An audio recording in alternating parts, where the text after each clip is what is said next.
All right, last week we showed you video of a mountain lion that was bounding about in the snow near the city of Hailey. Fish and Game ended up putting that animal down, a decision that had a lot of you questioning why that had to happen.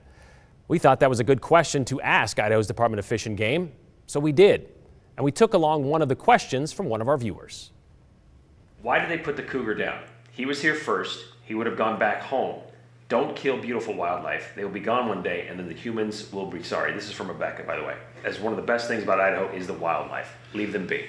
Well, we certainly don't enjoy doing this, but this is something that we have to think about as public safety. And when we have a large predator roaming a town and it seems kind of content on staying, we tried to haze that animal out of the area. We don't know if this was a fight or flight situation, but it wasn't fleeing. We took two opportunities to hit that with rubber buckshot. It stuck around, and at that point, our officer made a determination to kill it. What was the time frame in this?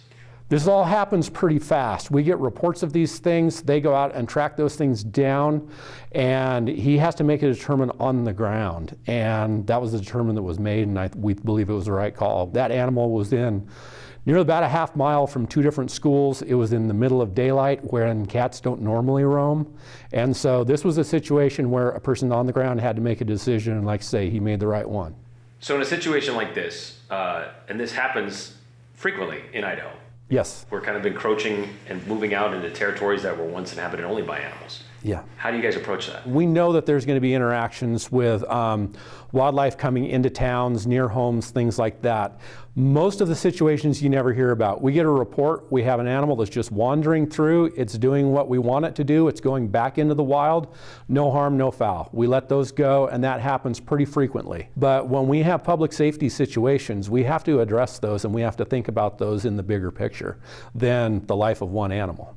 And the other thing is, especially with mountain lions, these are very territorial animals, and sometimes when they're down in towns, you have a younger, particularly a male, that's been forced out of kind of the prime habitat by a larger male.